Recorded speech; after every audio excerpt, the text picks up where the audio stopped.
So Geno Smith, we've Mm. talked about a little bit here. Just an absolute lion killer. I don't know what it is with the What a offense. stupid person to be a lion I killer. know. I don't know what it is with his. He's just mobile enough. He's just Mhm. athletic enough. He's He's just accurate enough. just accurate. Exactly. Just enough arm strength.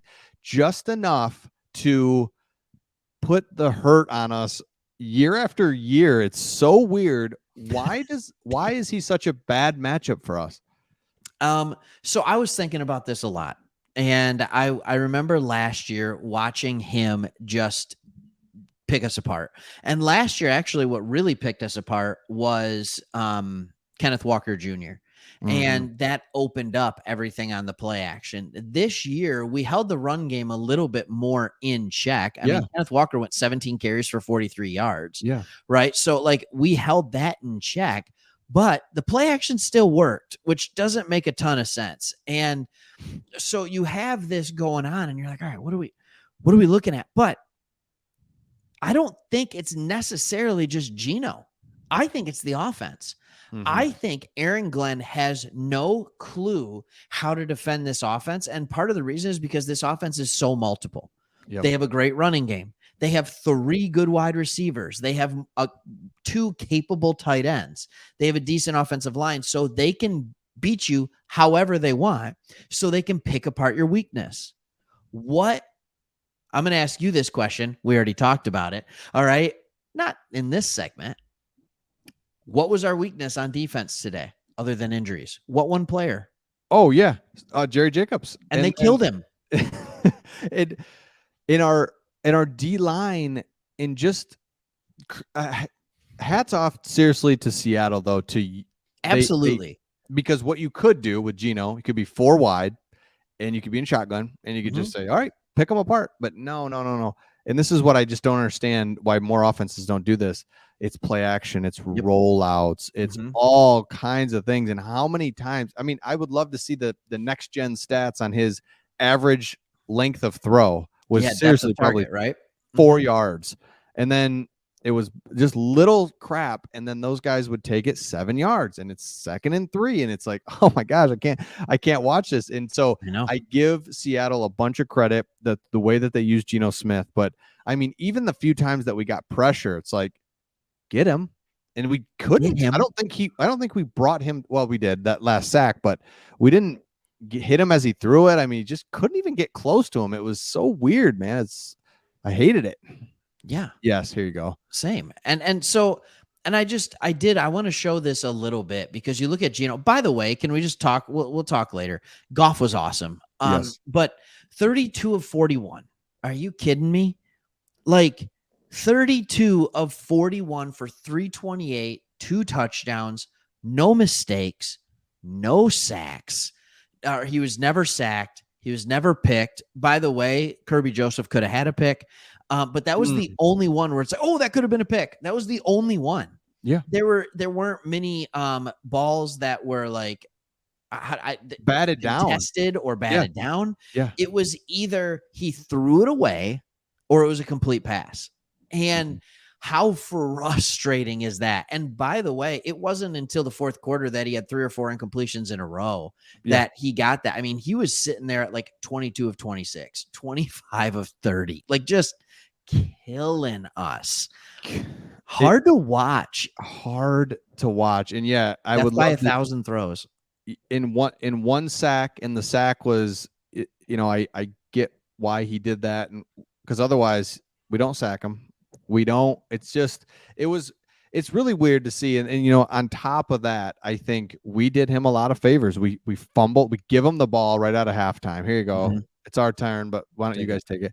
So they got one drive starts at like the 15, and then the other drive, we go for it on our side of the field. Yeah. We're up, and we just like, here you go. So we never allowed a lot of pressure on him. I mean, they were down at a couple times, but I mean, when you start the ball at midfield, there wasn't many pressure situations for Geno, and he's able to run his offense. I can't stand him, but I have a lot of respect for him because he's just a good quarterback, and they use him the right way for sure. Yeah. And was Geno Smith ever uncomfortable? No. He was never uncomfortable. And so knowing that he's never uncomfortable, he's a good enough quarterback. He proved that last year that he's going to beat you.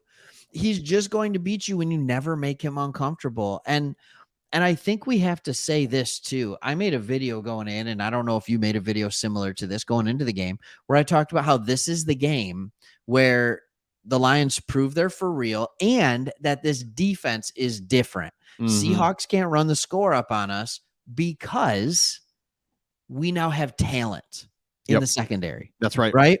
And by the way, Cam Sutton was still very, very good. I don't know if you noticed that. They just never threw to him. When they did, it was an incomplete pass. And so, like, he was still just fine, at least from what I was seeing. But they kept it away from the secondary. They took advantage of our linebackers. Anzalone did not play well. And Geno Smith, it's just like for me, I see this question of that you asked me at the beginning of this. Is Geno Smith a terrible matchup for some reason? And I think it's just the team of the Seattle Seahawks put Geno Smith in position to win. That's right. I mean, who couldn't make those throws? There was a couple where someone's in his face and he makes a good throw and stuff like that. But like, you're so right. Make those throws, and he made a couple of just huge throws. He made a couple of really good throws. Like, all right, you're an NFL quarterback. Absolutely. But for the most part, it's a tight end leaking out late. Just that you throw it 3 yards downfield across your body, and then he takes it for 9 yards. And it's like that. Shout out to them. So Aaron Glenn, it's so weird because in that first half, I was like, we are so much better, man, because we had given up 50 the last 2 years each game. And I just thought, man, we've really shown improvement, and this is great. And I think, Seattle had 7 points or 4. I don't even know what the score was, but I just felt really good about the defense. And it's like, good to see improvement. This is great. And they are much better, but this is a tough matchup, and it just can't believe it didn't match up. But can I say something that's not going to be popular? Hit it. All right. There was a lot of drop passes in Kansas City. Agreed? Oh. There were a lot of open receivers. Yep. Maybe, just maybe, the secondary is not as improved as we thought or hoped. And we're going to find out some things over the next 2 weeks when we play the Falcons and the Packers. Like, this is where we got to get these. And it's just going to be, we'll see what happens. I know people don't want to talk about this. I know we don't, this isn't fun. Right. but at the same time, like, we gotta see this. And can I just say too, the frustration in the game that I think lost some stuff. It's very obvious that CJ Gardner-Johnson is hurt. It's very obvious he was playing hurt. Kirby Joseph seemed to lose a step when he came back into the game. At the end of the game, Hutchinson gets hurt. Like, I know I'm missing people. Like, the injuries like crazy on the defensive side early, and then the offense is just decimated. That's a different topic for a different time, I guess. That was the slow death. Like, come 100%. on. 100%. Just ridiculous. And I guess I still don't know where I fall with Aaron Glenn, because this was, for me, the turning the page. Okay, we can just put to bed that Aaron Glenn is like sucks, right? Like, he can do it. We're doing a lot of good things. And I'm not ready to say fire him, but I'm also like, it's just a bad matchup. That's why you say these next 2 games, they're huge. We got to figure they're winnable games against teams that, like, that Seattle's team. Dang, man, they're physical against us, and hard to believe. I just wanted to put this comment up here because it says, is nobody going to talk about how we got out coached? Pete Carroll's a Hall of Fame coach, and he had his team prepared. We are talking about how we got out coached. We're talking about how they kept putting Geno Smith in position to win. There's no doubt about that. Like, it's 3 years in a row that this has happened. I'm not going to say we got out coached in all facets, because I thought Ben Johnson called a phenomenal game. Mm-hmm. The fact that we came back in the game without pretty much Montgomery, without Amon-Ra St. Brown, with, like, Laporta. Hello. Thank you. But like, the fact that we came back and did those things, like, there were some good things that we did on offense, and not to mention without Decker and then without Vaitai. That sucks, by the way. Vaitai, Yeah, I don't want to talk about that. He's out. Yeah. Well, let's switch gears, Craig. You had a couple things you want to talk about. I do.